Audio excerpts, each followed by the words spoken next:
Hello மக்களே, என்னடா face தெரியலன்னு சொல்லி கவலைப்பட்டுறாதீங்க. இன்றைக்கி நம்ம சேனலில் வந்து ஒரு வெஜிடபிள் பிரியாணி தான் பண்ண போகிறோம். ஏதோ எனக்கு தெரிஞ்ச அளவுக்கு பண்ணலான் இருக்கேன் மக்களே. நிறை குறை இருந்தாலும் கீழே கமெண்ட் பண்ணுங்கள். அது நம்ம வீட்டில் இருக்க பொருளை வச்சு சிம்பிளாக எப்படி பண்ணலாம் அப்படின்னு சொல்லிட்டு தான் பார்க்குறோம். அதுக்கு ஃபஸ்ட்டு வந்து அடுப்பை ஆன் பண்ணிக்கோங்க. நெக்ஸ்ட்டு குக்கர் வச்சுக்கோங்க. அதில் தேவையான அளவு எண்ணெய் ஊற்றிக்கோங்க. அப்புறமா வந்து தேவையான அளவு கொஞ்சம் வந்து நெய் சேர்த்துக்கோங்க. ஏன்னா டேஸ்ட் நல்லாயிருக்கும். சப்போஸ் நெய் இல்லைன்னா பிரச்சனையே இல்லை, எண்ணெய் மட்டும் கொஞ்சம் சேர்த்து ஊற்றிக்கோங்க. ஏன்னா நம்ம எந்த பிரியாணி பண்ணாலுமே எண்ணெய் கொஞ்சம் எக்ஸ்ட்ரா சேர்த்தோன்னா அது டேஸ்ட் நல்லாயிருக்கும். கிரேவியாக இருந்தாலும் சரி, அந்த மாதிரி டிஷ்ஷுக்கு வந்து நான்வெஜ் இந்த மாதிரிலாம் ஒரு சிலதுக்கு வந்து சேர்த்தோம் அப்படின்னா டேஸ்ட் நல்லாயிருக்கும். அதனால தான் நெக்ஸ்ட்டு என்ன அப்படின்னா, எண்ணெய் கொஞ்சம் ஹீட் ஆகட்டும். என்னடா புகை வருதுன்னு பயந்துடாதீங்க. ஒன்றும் இல்லை, தம்பி அழுதுட்டேன்னு சொல்லிட்டு ஓட்டேன். அந்த ஸ்டேஜில் வந்து கொஞ்சம் ஹீட் ஆயிடுச்சு நல்லாவே. எண்ணெய் கருகலை, பட் எண்ணெய் ஹீட் ஆகி கொஞ்சம் புகை வர ஆரம்பிச்சிச்சு. வாசனை பொருள்கள் இந்த ஏலக்காய் அதுக்கெல்லாம் போட்டுக்க. பிரியாணி எல்லாம் நம்ம வீட்டில் இல்லை, அதனால் நான் போடல. உங்கள் வீட்டில் இருக்க அப்படின்னா பிரியாணி எல்லாம் சேர்த்துக்கோங்க. நான் கொஞ்சம் தான் வாசனை பொருள் சேர்ப்பேன். அப்படின்னா பாப்பா வந்து சாப்பிடாது, எடுத்து கீழே போட்டுரும், இப்போ எல்லாம் வேஸ்ட் ஆயிரும் அப்படின்றதுனால கொஞ்சம் மட்டும் வாசனைக்கு தகுந்த ஏலக்காய் எல்லாம் சேர்த்துட்டு வெங்காயம் கட் பண்ணி வச்சுருந்தேன், ஒரு 3 பெரிய வெங்காயம், அதை போட்டுவிட்டேன். நெக்ஸ்ட்டு கொத்தமல்லி புதினா சேர்த்துக்கிட்டேன். அதை நல்லா வதக்கிடுங்க. கொஞ்சம் ஒரு 2 நிமிஷம் மட்டும் நல்லா வதக்கிக்கோங்க. நெக்ஸ்ட்டு வந்து நல்லா வதங்கினோடனேவும் தக்காளி பழம் சேர்த்துக்கோங்க.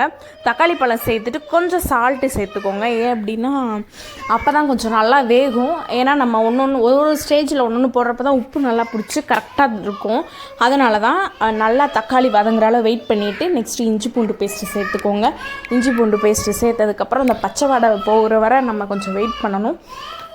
ஏன்னா இல்லாட்டி கொஞ்சம் பச்சை வாடை அடிச்சுக்கிட்டு இருக்கும். அதனால தான் வதக்கி விட்டுருங்க. நல்லா வதக்கி விட்டுட்டு நெக்ஸ்ட்டு நான் வந்து பிரியாணி மசாலா வந்து கடையில் தாங்க வாங்குவேன். அந்த பொடி தான் நான் போடுவேன்.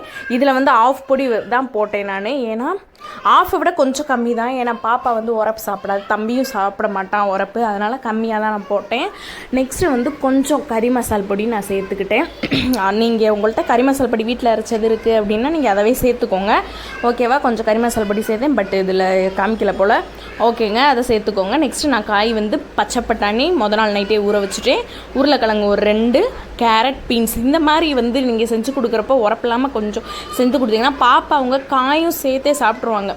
ஒரு சில பாப்பா அவங்கெல்லாம் வந்து காய் சேர்த்து சாப்பிட மாட்டாங்க, தனியாக வச்சு கொடுத்தா சாப்பிட மாட்டாங்க. இந்த மாதிரி காய் சாதம், சாம்பார் சாதத்தில் போட்டு அந்த பெரட்டி கொடுக்க அந்த மாதிரி சாப்பிட்டா சாப்பிடுவாங்க. அதனால தான் நெக்ஸ்ட்டு நம்ம வந்து நல்லா அந்த ஒரு பெரட்டல் மசாலாவோட காயெல்லாம் சேர்த்து பெரட்டினதுக்கப்புறம் நான் எடுத்து வச்சுருந்த அரிசி, நான் வந்து ஒரு கிளாஸ் எடுத்துருந்தேங்க. அதாவது எப்படி சொல்கிறதுனா காப்பிடி, எல்லாருக்கும் தெரிஞ்சிருக்கும். ஸோ காப்பிடி அரிசி மட்டும்தான் நான் எடுத்திருந்தேன். அந்த அரிசியை வந்து ஊற வச்சுட்டேன். ஒரு 1/2 hour வந்து ஊற வச்சுட்டேன். நான் நார்மல் சாப்பாட்டு அரிசி தான். அதுக்கு வந்து நான் 2 கப் வாட்ரு வந்து ஆட் பண்ணி அதுக்கப்புறம் வந்து கொஞ்சம் உப்பு போட்டுக்கிட்டேன்.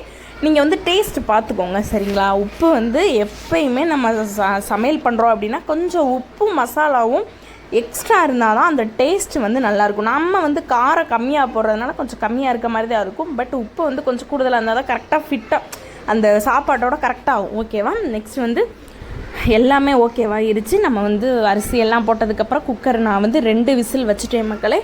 ஸோ வந்து நம்மளோட சாப்பாடு ரெடி ஆயிடுச்சு. குக்கர் விசில் எடுத்து வச்சுட்டு லாஸ்ட் ஃபைனல் லுக் இது தான். ரொம்ப குலையவும் இல்லை, ரொம்ப அரிசியாகவும் இல்லை, நார்மலாக செம்ம டேஸ்ட்டாக இருந்துச்சு. நீங்கள் ட்ரை பண்ணி பாருங்கள் மக்களே. பாய்.